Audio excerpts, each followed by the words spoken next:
X-Men. Get it!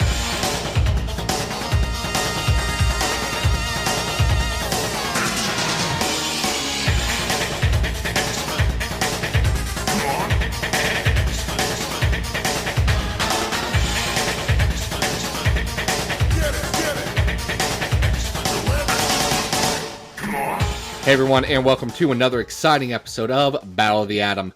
This is your weekly X-Men podcast where normally we rank every story from A to Z. I'm Adam. And I'm Zach, but this week we have a special guest. You may know him from Wolverine or X-Force or Ghost Rider, which is not out yet, but will be coming out soon.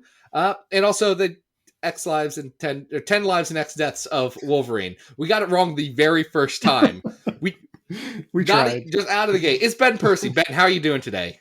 I'm doing great. Thanks so much for having me on. We're very excited to have you on. We're going to do the necessary acknowledgement of wow, that's really your voice. That sure is something. I eat monsters every day for breakfast. Well, we appreciate you being here. I didn't know the voice of the Witness Protection Program was an actual dude. I love it. But if you think this is deep, you should hear my grandma. Do you get tired of people being constantly shocked by your voice at this point? Like you've been a public person as far as comic book people are public people for some time now. You'd think people would be used to it. No, it's like being really tall. You know, if somebody's really tall, they're like, whoa, do you play basketball? When I order a Coke on an airplane or, talk to the person at the cash register at the grocery store, they go, are you on the radio? It's fine. I just crack a few jokes. No, it's fine. It's a great voice for podcasts. I'll tell you what. Absolutely. But, we wanted to bring in, you're obviously helping kick off the second Krakoan era with, 10 Lives, X Deaths of Wolverine. But we want to talk about some of the stuff you've been doing before that. Sure. I think the first thing we're looking at is your X-Force book. You're juggling a pretty big cast there. You've got, I think the first cover had 8 different people on it, and you've been bringing supporting players in and out, antagonists, all that stuff. How do you approach handling a cast of that size, especially when you're trying to, give everyone a bit of a moment in the sun, a little bit of plot development, a little bit of character development, trying to further each of those individual stories when you've only got 20 pages a month? It's a tricky thing. And I think that when people approach team books and try to crush everybody in to try to make everybody a star all at once, you thin out the characterization. And so I try to approach it, and if you've read my Teen Titans run, I was doing the same thing there. I try to approach it as a kind of turnstile instead, where almost every issue has a lead, right? It's a team book, but there's a lead. Mm-hmm. And I'd say that there's 2 leads, in fact. There is the A plot lead, and then there's the B plot lead. And they're thematically united. And I know that comics fans aren't always super into the thematics. They want the awesome fight, and they want explosions, and they want, Batman crashing through a window with mist pellets, steaming the air, and Wolverine snicked in his claws and hacking and slashing and everything else. And, you want to acknowledge that. You want to get those people geeked and get them out of their chairs shouting with excitement. But to me, I'm trying to bring, I guess, a nerdy literary sensibility to this all as well. And so, I approach it where, okay, this is a Beast story. And we're going to have Beast as our narrator. And maybe the B plot involves Black Tom. And they're going to be wrestling with the same things emotionally or metaphorically. And then there'll be some sort of synthesis toward the end where you see how each one maybe doesn't resolve completely. But, there might be a handoff, this one part concludes and pivots into another storyline to follow. And so, if you track your way back through X-Force, I'm doing this the entire time, with the focus, for instance, on Domino up front. Soon I'm mapping out right now a Sage storyline that, has to do with the drinking problem that I've hinted at several times now. And sometimes Kid Omega swings into focus as he did. I've lost track of time. He was the B plot in the last issue that has come out at the time. Yeah, but he did have his own 3 issue. Yeah, he had the arc. He had a 3-issue arc. Yeah. Yeah. And I think that was earlier this year. But again, time is slippery. Who can tell anymore? Who Well, it's tough, when you're... So anyways, that's my approach, and I want, towards the end of my run, which is not in sight right now, but I know exactly how I'll end it. There's going to be a rise, crescendo, let's say, for every one of these characters. And I know where I wanted them to go when I began the story. And I say that not just when it comes to plot pieces, moving narrative around. I mean, emotionally, where I want them to end up. And it's not just like they move from point A to point Z. I want my character to move here and then go way over to the left and maybe retract a little bit and then push forward beyond where they were. You can see some of those things going on right now, just to reference Kid Omega again. We're going through this big change. He's in a state of what's going on right now because of the Phoebe situation. Is he going to regress? Is he going to move forward? And I'm throwing a wrench into emotional progress, but he's going to, I think, end up in a place that nobody can actually anticipate.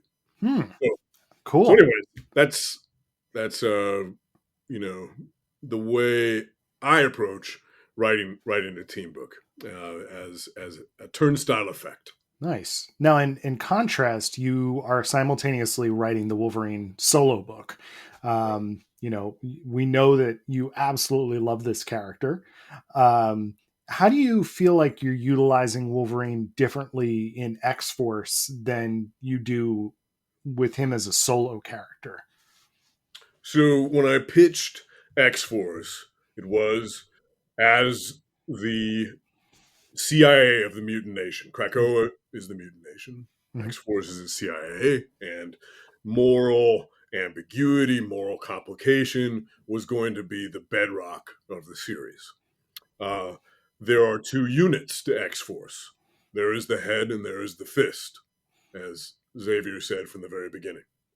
Beast is the head. Wolverine is the fist.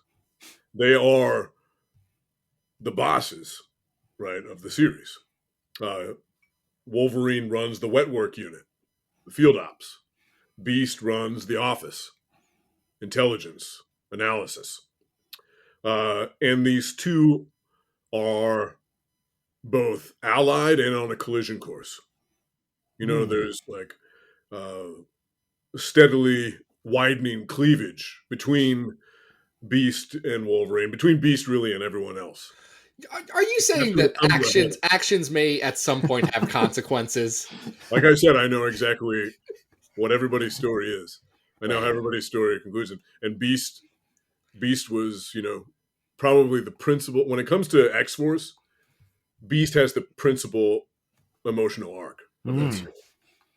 I do love that Beast is basically a villain at this point. I'm waiting for the full heel turn, but I don't know if we'll ever get quite there. But I like the trajectory. You can't run the CAA and not be shady business. They aren't well known for their simplistic morals and always making the choice that everyone would want to. I talk about sometimes this one short story by Ursula K. Le Guin as being influential to me when thinking about Krakoa, when thinking about X-Force. So The Ones Who Walk Away from Mama Loss, the short story by Ursula K. Le Guin. It's about this city by the sea. And the sun always seems to be shining, and the pennants always seem to be snapping in the salt breeze. And the gardens are lush, and the streets are often filled with people parading along, and there's the shimmer of gong and tambourine, and there's There's ponies prancing in meadows, and it's just perfect at a glance. But then at the very center of the story, she asks a question. It's the exact center of the story. And the question is, do you believe? And if you don't, until in the second half of the story, she takes you into the basement of one of these buildings, these beautiful buildings. And in the basement, there's a child locked up in a closet. Yep. And every now and then somebody goes into this closet and stares at the child or admonishes them or kicks them. And the child is feeble. The child is starved. The child is covered in sores. And the city can't survive without the child being in that position. And that's, the story of life in many ways. And it's the story of utilitarianism, which is the principal ideology of Beast. The greatest good for the greatest number of mutants, no matter who has to suffer because of that. That's his code. He wants what's best for Krakoa, but he's poisoned by hubris, and he makes very terrible decisions and dark decisions on the nation's behalf. And every now and then, and this is the conclusion of that story by Ursula K. Le Guin, every once in a while somebody learns about that child in the basement and they walk away.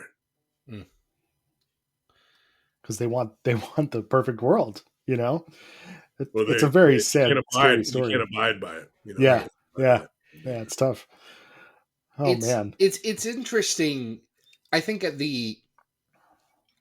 very intentionally when Krakoa was conceived, it was positioned as, maybe you were unsure about what was going on in the first few issues when it was introduced, but then everything turns around. You get, hey, it's resurrection, it's life. This is a win for everybody. This is a good thing. Yeah. And I think it swung really hard in that direction. I think it's very interesting as books like X-Force have opened up and said, well, hold on. This may be. I mean, maybe good. other books were saying that. My books weren't.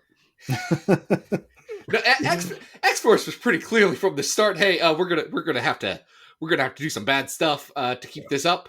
But I think it's very interesting. Wolverine from the very beginning. He's not so sure about Krakoa. He does yell at a tree more than once in that series. He yells at the tree. He won't drink the Kool-Aid, as he puts it.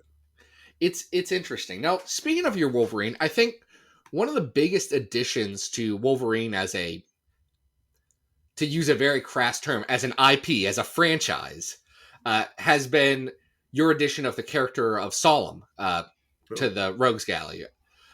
First introduced in Ten of Swords, and then has been in a couple of different arcs since. You've described him as Wolverine's Loki. With that in mind, how upset were you when you learned that Sabretooth existed? Hey, Sabretooth is coming. But Sabretooth is a dark mirror of Wolverine. Mm-hmm. He's essentially evil Wolverine. Mm-hmm. Solemn's the guy who, just wants to fuck. Solemn is, his primary purpose is pleasure. He could end any fight he's in, but he'd rather avoid it. He'd dodge it altogether. And he pleasures in manipulation and deception. As part of his game.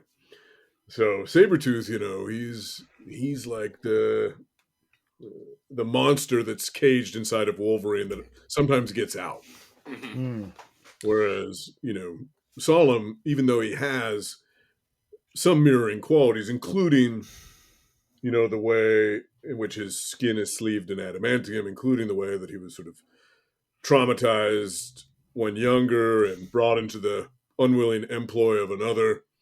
Despite those factors, Solemn is his own man. And Sabretooth is somebody who, of course, I'm going to write about. Mm-hmm. But that's the long game. Yeah, we got to get through that Victor LaVelle series first. Yeah. And that series kicks ass, by the way. Ooh. Listen, I have for a long time. He is a brilliant storyteller.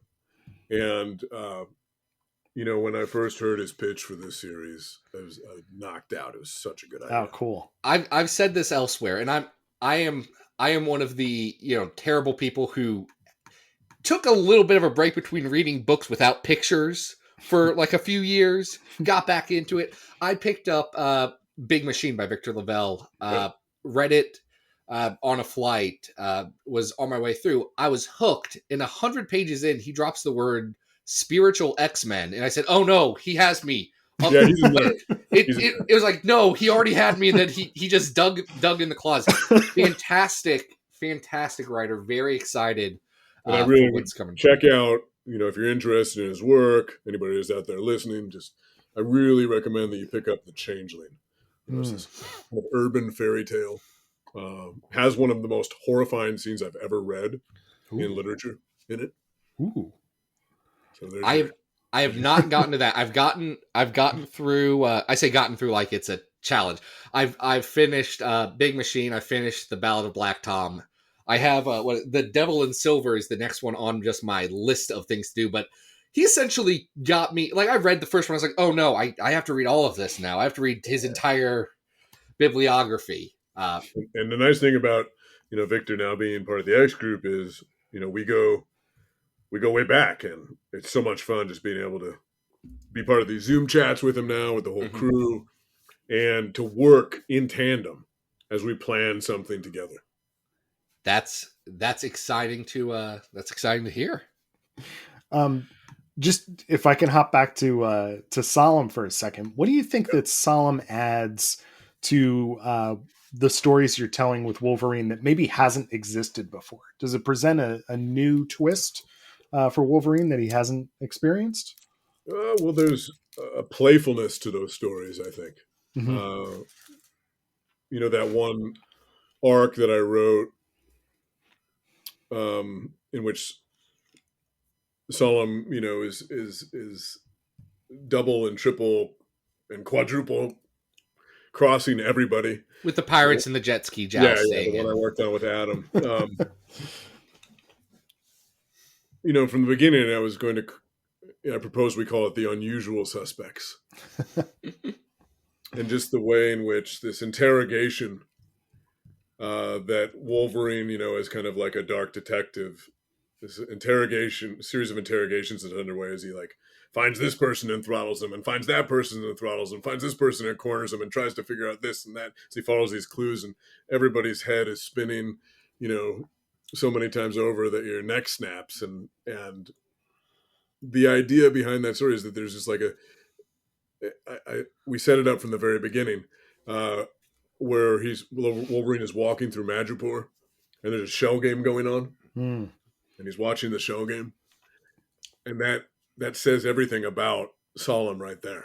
He's playing a shell game with Wolverine, and Wolverine has to use his brain, right? Mm-hmm. Solemn's somebody who always dodges a fight, so he has to use his brain. And I think more typically in a Wolverine story, what you're seeing is Wolverine. It's not that he isn't highly intelligent, but more often he's the brawler. Well, I think that's it driven.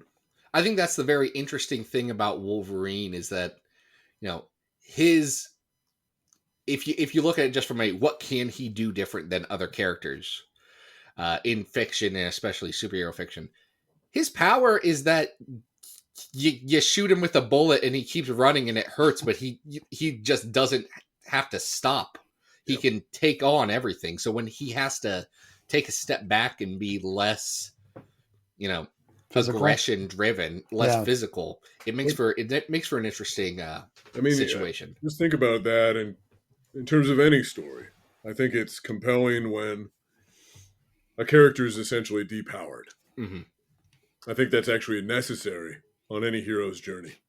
If you look at Ursula K. Le Guin again, Ged in the Earthsea stories is this incredibly powerful wizard. He's depowered as you move through the books. Mm-hmm. You look at Roll and the Gunslinger in the Dark Tower series. Is it book 2 when that crab on the beach, knocks off the fingers on his hand? He can't use his right dominant hand anymore. Mm-hmm. So now he only has one gun at his disposal, and he's less accurate with it. Look at Old Man Hawkeye, loses his sight. Yeah. Or look at Old Man Wolverine, doesn't use his claws for the whole arc. Now speaking of Old Man Hawkeye, did you do the script treatment for the Sirius podcast, Old Man Hawkeye? Not for Hawkeye. I Okay, did the kickoff series, which is Old Man Star-Lord. That's right. My I wrote those apologies. 10 episodes. No, old men. Listen, there's a thriving subculture of old man comics, and I appreciate that and understand I'm all for that. I've got a lot of old man at heart in me, so I feel that. But let's jump into some of the things. You've been talking about a lot of ways. I don't think I finished. Sorry, just to put a period on what I was saying instead of just an ellipses. Like, right, Solemn's presence in the story depowers Wolverine because it makes him be head first instead of fist first. So sorry to interrupt you there. No, listen, they hear me every week. They only hear Ben Percy once in a blue moon. It's fine. I don't think anyone's complaining here. You've been talking about how you've been plotting this for a while. You know where this is ending up, and you have been seeding a lot of things since day one. 2+ years ago on the X books. It's been an interesting last little bit. I know that things have not gone according to plan for a variety of reasons, some of which involving a global pandemic, the likes of which we have never seen. How do you work through, planning large, complex, interwoven stories and arcs when, we don't know what the next, few months brings, as opposed to, in the past where it's like, oh yeah, we got a couple of years and we know it's pretty much going to be solid. I mean, publishing's been insane the last little bit. So how does that change how you approach your stories? Well, I'm most interested in writing comics in a novelistic fashion. Sure, I'd be happy to jump on, Absolute Carnage, Black, White, and Blood anthology and write out a 10-pager. I love doing stuff like that too. But if I'm taking on a title, I guess I have an expectation that it's going to be more of a marathonic experience. So I don't write for the 5-issue arc graphic novel. I try to write for the 25 to 50 issue arc. And I guess I have faith that they're going to give me enough advance notice that I'll be able to at least tighten a few things and rein them in and still come to a satisfactory conclusion if I'm not given a full 75 issues or 50 issues or something, though I'm knock on wood, pretty confident that's going to happen. We knew from the very beginning when we sat down with Hickman and some things have shifted since then, but when we first sat down in that room, and this is January of 2019, I believe, and there were just a few of us there at the time. We knew that this was going to be, this wasn't just a flash in the pan. We're building something foundational here. And with that in mind, right, I could do what I normally do with my novels, which is I tack up on the wall, just to my left here, I've got a closet, and the closet was used by the former owner of this house as a dark room. He was a hobby photographer. And so it's appropriate that the dark room is where I conjure my nightmares. I have all sorts of story ideas on the wall, characters, concepts. I have articles that are clustered together according to subject, and I have outlines. I have blueprints. So I don't write a novel until usually about 2 to 3 years after thinking about it, after first conceiving of it. And when I first conceive of it, I tack up a big scroll of paper on the wall. And along the left-hand side, there are characters. And overhead, there's an umbrella statement about the concept. Maybe it's like the Deadlands, a post-apocalyptic reimagining of the Lewis and Clark saga or something. And then I have my characters, and I have these plot threads and these emotional arcs that I'm filling in over time. And then, I usually have another scroll that I put beneath that where I'm figuring out the chapter breaks, almost like orchestrating sheet music. And And I'm doing the same thing when it comes to my comics. Hmm. I have a big scroll of paper up on the wall for X-Force, and I have a big scroll of paper up on the wall for Wolverine. So Ben, what you're saying is that you create data pages. Yeah. Oh. You think of them as architecture. Yeah.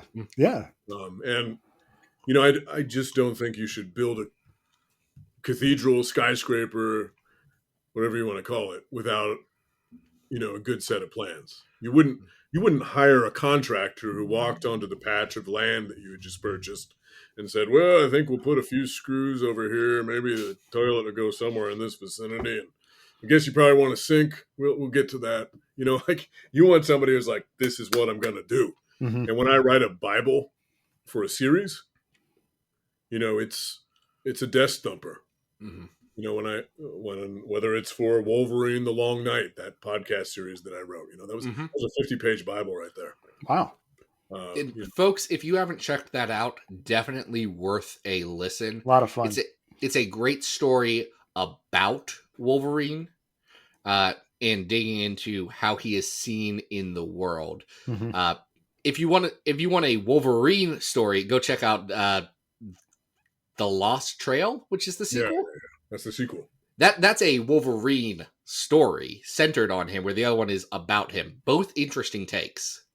Yeah, the first one I wanted to make Wolverine scary again, and mysterious again. I felt like as much as I love the comics, as much as I love the movies, I felt like he'd been in the spotlight a little too much, and maybe gotten a little too cuddly. And so I wanted to put him in the shadows once more.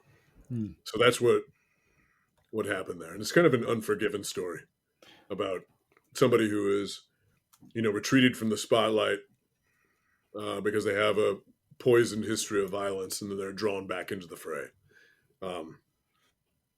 Anyways, when I first got the opportunity to pitch that, I was like, that was, the first time I would have been working for Marvel. That's the first time I would have been working with my favorite character in comics. And basically the subtext of that pitch was, you have to give this to me or else.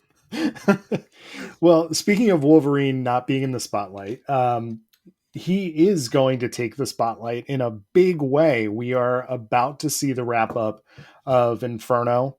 We're about to see the wrap up of Leah Williams' The Trial of Magneto. And the next big thing is your 10 Lives and X Deaths. Now, this has been planned for quite a while. What would you say to pitch this to an X-Men fan who might not otherwise be a regular Wolverine reader? Well, the first thing I say is this is not just been pitched for a while. It's been pitched from the beginning. Interesting. Okay. Look at the very first page of my Wolverine run. Mm-hmm. And you see, the line. Do you have it in front of you? I'm about to. Yeah, I'm about to. Technology. Now I'm like, oh, come on. He's gonna make me pull up the app. It says right there, James, Weapon X, Patch, Logan, Wolverine. It goes through, some different locales. I'm butchering it just with my memory, but You don't remember every page you ever wrote? That's right. It's all committed to memory. But it says something along the lines of, Canada, New York, Madripoor, Krakoa, and he's taking you on a tour of all those broken lives in that moment. From the very first. What's that? Son of a gun. You nailed it. You got it pretty much word for word. And from that very first summit, I pitched this idea. And the idea behind it is, to get a little nerdy and literary for a second. You never. Like if you're a traveler, time can have this weird effect on you. You start to long to seek out a place for a second time, and to kind of sort of go deliberately to some place that you stumbled on before. And the reason is that you want recapture that feeling of discovery. And sometimes, you find that everything is different. The rough-hewn door is still there, but it's smaller, or the day's cloudy instead of sunny, or it's spring instead of autumn, or you're alone instead of with three pals. And that's the mystery of repetition. And that same mystery of repetition is embedded in the very fabric of superhero comics. Mm-hmm. You go back. We go back. And we go back to what's been done before. Over and over again. And at its worst, it reads like a cover band. And at its best, your reimagining can become the definitive experience for some. Mm-hmm. And, I'm hoping to accomplish some version of this, like a definitive Wolverine experience. Logan's brain has always been broken. He's been unable to properly patch together everyone he's ever loved and killed in every decade that he's endured, in every army that he's been a part of, or every organization that's used him, or every bottle of whiskey that he's drank, or claw that's popped, or mouth that's been mashed against his in a savage kiss. It's the mind wipes. It's the memory plants. It's the expanse of time. Mm-hmm. It's the century plus of living and fighting that's taken a toll on him. And he's never known, and so we've never known what was real or not. Mm-hmm. Now we make it real. Now we make the old known from the new. Here are all the hidden lives, the greatest Wolverine stories never told, revisited from the vantage of Krakoa. And, I tap on this at the beginning of the series, the event. And this has been previewed already in that trailer, if you happen to have seen it. Mm-hmm. There's a reason that I prefer analog clocks. Mm-hmm. And it's because you can see the possibility of all time at once. Time sideways, times forwards, backwards, and upside down. And that's the essence of what this event is going to do for Logan. We're getting all the Wolverines. So when you hear like the greatest Wolverine story of all time, it's leaning into that of all time, because I'm not trying to dismiss or disrespect all the other fantastic creators who've come before me. I'm trying to do the opposite. I'm trying to channel that legacy and honor all of them. Yeah, not an easy thing to do, Ben. And you have some fantastic artists on this series. I'm a huge fan of Josh Cassara, but you also have Federico Vincentini. And what do you think the biggest challenge is for them in drawing this particular series? It's relentless. Okay. Typically you want to give your artist a break where it's like, okay, we had a bunch of awesome stuff happening. Now, like, the characters are just going to be chilling out. Yeah, a couple talking heads. Scott Snyder calls this a lob. Oh. Throwing the artist a lob, like just so they can like rest their hand. This story never lets up. Yeah, wow. So it's just one crazy set piece followed by another crazier set piece. It's all six cylinders are constantly blazing. But there's a very different quality to each of the stories. The 10 Lives of Wolverine, which Josh is drawing. And Josh, by the way, is not just a collaborator, but a friend of mine. Mm-hmm. And I really value the relationship that we have. I want to work with this guy for the rest of my life. Like, such a good guy and such a killer artist. And he's just elevating. His work was already fantastic, and it's mind-blowingly good. I'm not just fluffing the event. I really mean that.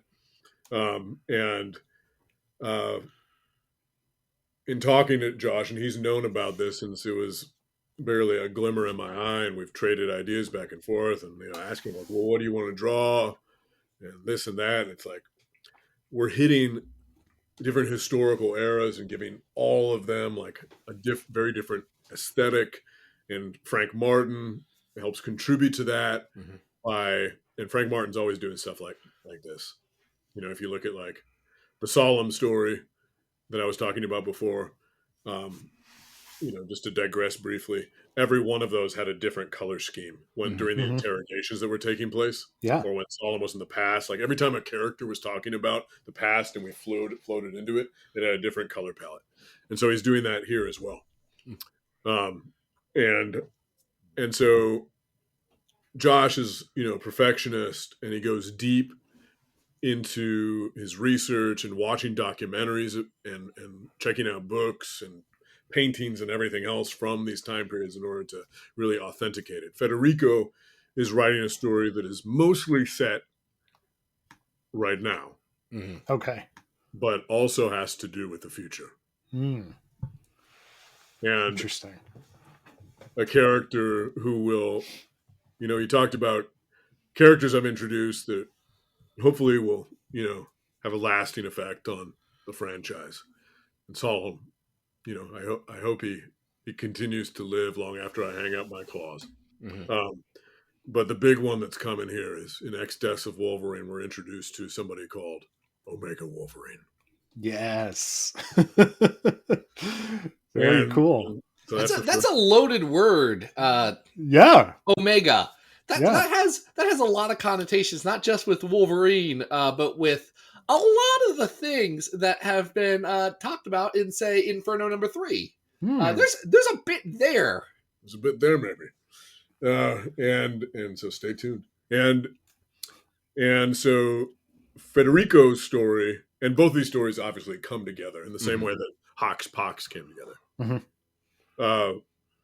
But Federico's story, one of the things that I'd really admired about his work when looking at like his Falcon stuff was just like kinetic energy.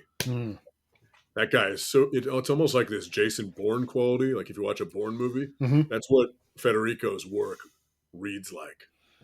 And so it's just breathlessly paced and unspooled cinematically. And he has like this crazy, I don't know, almost anime quality at times to some of the stuff he's doing. And it really leans, as a result of that, it just feels like a taste of the future. Like maybe not anime, like manga feel to it. Sure. It feels like the future in the way that he, let's say that there's a convergence of worlds that happens in his story and a chase scene unlike any I've ever written before. A chase scene that lasts through many issues. Ooh, okay. Yeah. They both bring very different qualities to the page, and they're both at the top of their game. That's exciting. I know Kisara specifically has been one of my favorites. There's been a lot of incredible artists, especially on the X books in the last couple of years. Kisara makes himself known amongst a lot of talent. Yeah. No, I'm so glad that he was, selected and spotlighted as a Stormbreaker. So deserved. And, the dude he's so hard on himself. And you should see the number of pages he erases. It kills me. He sent me these videos where he like drew this amazing page and then he erases it. Oh no! And he sends me these videos. I'm like, "Fuck you! Why did you do that? What are you doing?" People would kill for that. Listen, as someone who owns a scribble that he did on a Scrabble scorecard, I can see just how much like his mindless work compares to some of the best people out there doing their best. It's fantastic. And he's good down to the marrow too. Like not a bad bone in his body. Good. He's the anti-beast. as we all aspire to be. now one theme that's picked up in a lot of your work is masculinity. It's something that it feels like it's touched on a lot just from the CIA stuff, from Wolverine, from some of your stuff like Green Arrow. Is this an intentional choice on your part, digging into that, looking at masculinity as a concept, or is it something that's just naturally ingrained in your writing based on how you have lived your life and have grown as a person? That's an interesting question. You know, it's one that I get hit with a lot for my novels and short stories as well in the literary landscape. And, you know, like interviewers, profilers, or even panelists, like they'll, you know, will you be on this panel about new masculinity? Like, I don't know what that is. Yeah. I don't know what you're talking about. What was old masculinity? I'm not going to try to, what's the old masculinity? I'm not going to try to bullshit my way through it. I'll just say that I recognize what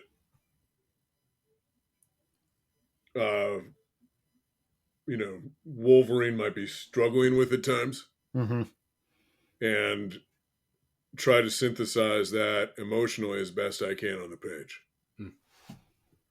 And he's a guy who, right, has suffered through a history of violence, as I mentioned before, but is seeking atonement. Yeah. You know, that's one of his defining characteristics, is regret. And regret is a great teacher. So, you know, I try to, when I'm writing anything, think of character first. You know, yes, this is comics. Yes, we should have helicopters explode. We should have indelible action sequences, of course, but character is where I begin, character is where I end. And so I think that Wolverine is an incredibly complicated character, and I'm trying to mine deep inside him. You know, and as for my own life, I don't know. I mean, I grew up in the woods, you know. My parents were, for a time, back to the landers. You know, we lived off the grid, essentially, 27 acres of land outside Eugene, Oregon. Wow. My mom had a huge vegetable garden, fruit trees that we ate off. We had a chicken coop. And otherwise, the only meat that we ate, besides coming from that chicken coop, was, you know, what my dad hunted, which was, you know, venison, elk, and bear. That's why I sound like this. I grew up on a steady diet of bear. And so, I don't know, I guess that I feel some commonalities to, you know, an isolated, you know, hermetic personality who lives in the frozen north. Understandable. But we do want to talk about some of your literary work, but before we get to that, I want to ask you one quick question about two other dudes that rock.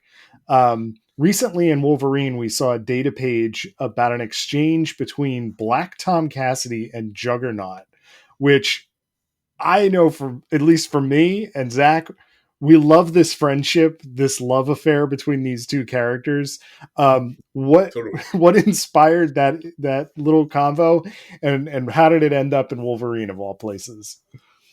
Well, just some backstory if you don't know. When we first announced X-Force, Black Tom Cassidy was part of the promo materials. A bunch of nerds on Twitter was like, "What's Dracula doing in X-Force?" Right. Hey, Ben, did they just get the book wrong? Because I know Dracula's a player in Wolverine of all places. Right, exactly. And so Josh and I just thought it was hilarious, and we keep joking about it to this day. So I wanted the gag to play out. But also, just when you think about Black Tom, he's we really love this character. He's, and I don't want to say that he's completely new, you know, but I guess he's probably had the biggest remodel, the biggest reno of any character. And there's not a lot of the old Black Tom around. Right. He's just enjoying being a plant man. You know what? I thought, okay, if there's a guy who is going to be tapped into Krakoa, his nervous system essentially, and constantly have all of that information flowing through him, that was then a hybridized individual. They were no longer an I, but a we. And so that's why I made the decision to switch to him only referring to himself in the royal we or as Black Tom, because he's sort of become almost like an organ Yeah. of Krakoa. And I thought this is really going to kind of wreak havoc on his brain. And he's going to become kind of vulnerable as a result of that. Like, a little bit wobbly and jumpy. And so, we're going to play that not just for laughs, but for real, emotional kicks later. But the fact that he's buddies with Juggernaut, I just love that strange odd couple pairing between them, because Juggernaut is like impenetrable, right? He's this massive slab of a guy. Absolutely. Nothing can stop the Juggernaut. And then Black Tom, by comparison, is like this, jittery, like, what's wrong with Black Tom? Black Tom can't think straight. There's 10 million sensory, impulses flowing through Black Tom at any moment. And so I just love the two of them together. And in that scene, Juggernaut's like, who called him Dracula? I'll go kill him, right? It's very good. It's great. I'm happy that they can enjoy each other's company. Yeah. Now you have from the novel side, you have coming out pretty soon by the time this will air, the next in your comet cycle that started with the nth metal. Yeah, ninth metal. Ninth metal. Excuse me. I've got DC metal stuck on my mind and getting it all. That's not too far of a leap, because one of the reasons I wanted to write this comet cycle, and right now it's 3 books, but it could be 6 books, it could be 9 books, it could be 16 books. Wow. Right. One of the reasons that I pitched this comet cycle is because I've been writing for either DC or Marvel Comics since 2014. I made my debut with Detective Comics, working with J.P. Leone, of all people. Wow. And that was in the fall of 2014. We had a 2-issue Detective Comics run, and then I just sort of went all in after that with Green Arrow, and then Teen Titans, and Nightwing, and then making the jump to Marvel with Wolverine, X-Force, now Ghost Rider. And these characters, I love them all, but they don't belong to me. Right. And so I wanted to build a shared universe of my own. And if you look at the books, I'm really getting a lot of inspiration from comics, not just in terms of the subject matter. And the subject matter, for this new world is a age-old sci-fi trigger event. A comet comes streaking through the solar system, the planet spins through the debris field, new elements are introduced to the world that upend the laws of physics and biology and geology, that create chaos in the geopolitical theater, that forms a new dawn of heroes and villains, let's say. I mean, not only is that strongly influenced by comics, and I thank in the acknowledgments a lot of the creators who came before me for their influence. But I was also influenced by comics in terms of the shared universe of it all. And you can read any one of these books, even though this is book 2 that comes out in January, The Unfamiliar Garden. Even though it's book 2, it's a standalone book. Oh. When book 3 comes out next year, that's a standalone. You can read them in any order. They're a family of books, a bestiary of books, however you want to think of it. They have characters who float between them, but they're not, it's like, you want to read Iron Man, you want to read Thor, you want to read Wonder Woman, you want to read Batman. They're in the same universe and they speak to each other, but you can also read them singularly. Oh, that's cool. So there's that. And it's also the marketing platform in that, comics come out cheap, right? Right. They're $2.99, $3.99 floppies. And then they are later collected into a trade. It's like, whatever. It could be $10 if it's like a certain publisher. It could be $20 depending on if it's another. But anyways, it comes out as a trade. Later on, it comes out as a hardcover. Later on, it comes out as an omnibus. And those hardcover editions, they probably have bonus material. Right. So what that does is create this great model for cheap wide distribution. You look at literary publishing by contrast, I just don't get it. A hardback novel costs $37. That's so exclusionary. Yeah. That's not easy for somebody to just buy on a whim. Look at the way movies work. You go to the movies, you drop $7, you watch the movie. Later on, you buy the $30 director's cut DVD. Mm-hmm. I wanted all these books to come out not only swiftly within 6 months of each other to build momentum, like a comics event, but also come out as paperbacks first. Because I think people will take a risk on a $10 purchase. Yeah. Oh, heck yeah. Yeah. As opposed to like $37 hardback. I mean, if I'm hesitating to buy a $37 hardback and I'm like as insider as it gets, like what are other people thinking? Right. So come out as paperbacks, later on being, collected as a omnibus with like bonus short stories and illustrations even. Very cool. Very cool. And we've got the second one coming out soon this month in December. And then January. And when's the third one coming out, Ben? Well, is that not announced yet? It's supposed to come out in June. June. Okay. All right. So theoretically, I'm writing a lot There's of a stuff. lot going on in the There's world. a lot going on. We need paper to publish books. So we'll see how that goes, right? Yeah. Listen, as someone whose day job heavily involves supply chain events, there's a lot going on. Right, exactly. And any of my comics nerd fans who are willing to take the leap and check out any of my novels, that's always meaningful to hear. Very cool. Oh, well, good. Well, hey, we are running a bit short on time, but we do have a couple of Twitter questions we just want to throw in there. Sorry, folks, that we can't get to everything. This one comes to us from Dan Grote. Says, your take on Forge is very much what if Q from James Bond never skipped leg day. He loves it. What drew you exactly right. And he asks, have you ever attempted to replicate his workout regimen, hot squats and all? Well, I do have a pull-up bar right next to my desk. I have a weight bench just behind me in the other room.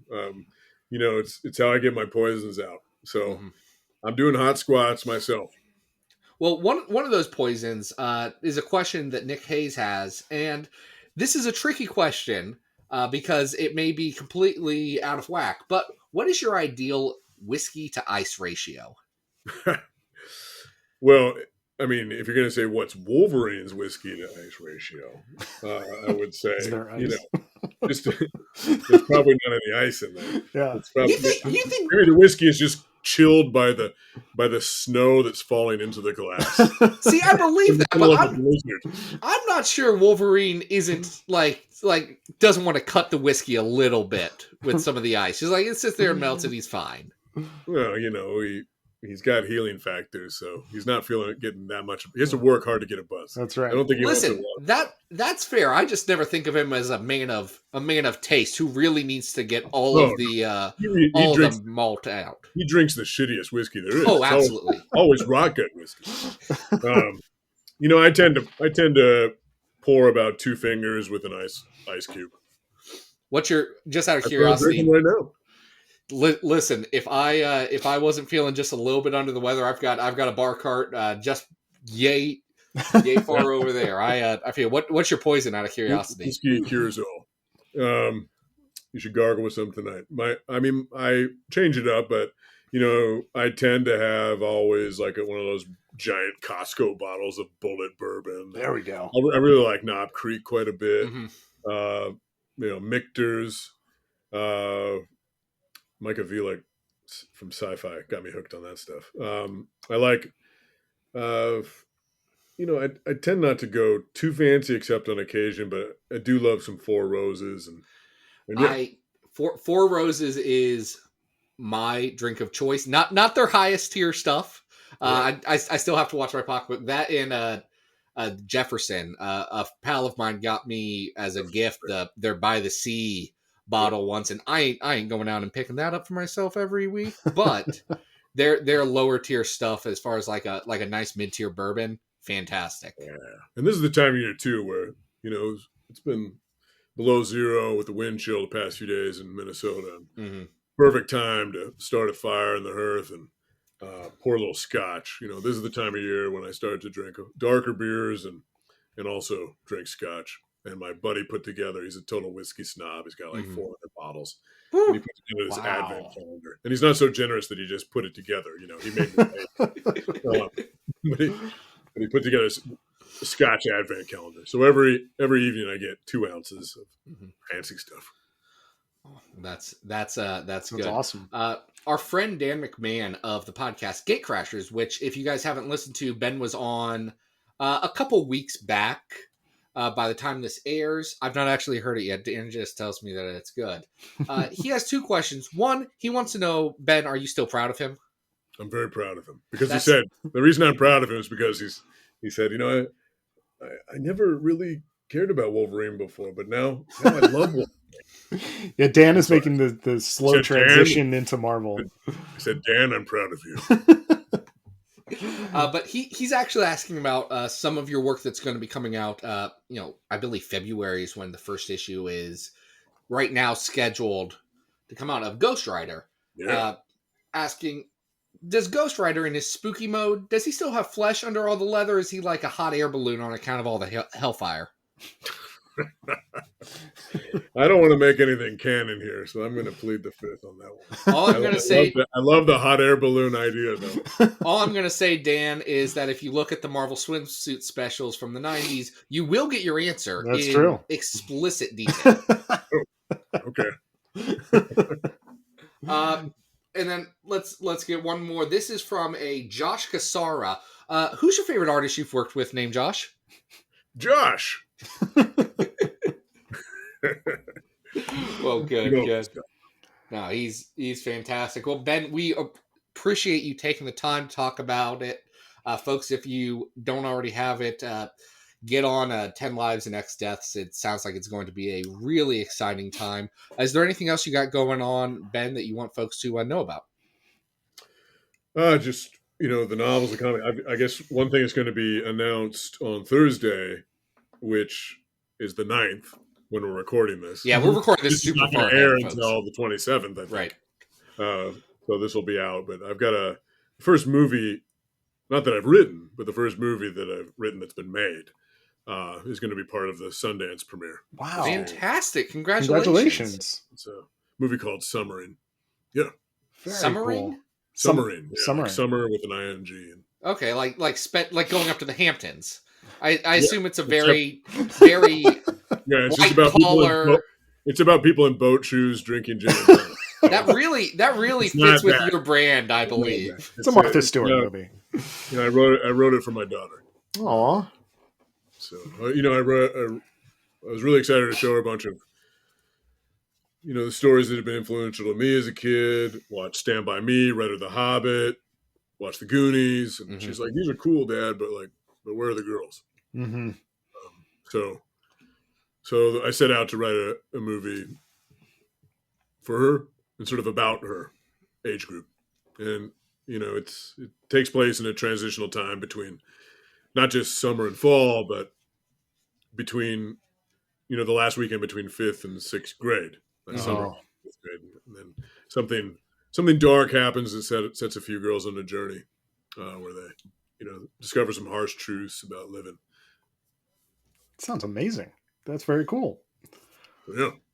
No, that's exciting. Well, folks, you always know where to find us. You can find the show. I guess you're listening to it on a podcast show right now, so you figured out that I know where we are. all the archives are at Xavier, or not Xavier Files. Shoot, we haven't had that name in a spell. Don't worry, I'll edit that out. comicsxf.com. Adam, anything you've got going on that you need the people to know about? No, folks, you can always follow me on Twitter at Arthur Stacy. And Ben, where can people find you online? You know, I'm on Twitter and Instagram and Facebook and all those horrible social medias. Awesome. Happy to chat with you there. Awesome. Well, we appreciate it. Folks, next week we're going to be back talking about the time Wolverine almost got married that one time, and then a time where he did get married. Not the time he got married to Witchblade. No, we already covered different, discrete Wolverine marriages. But it's going to be exciting. Until then, this has been Battle of the Atom. We hope you survived the experience. Get it!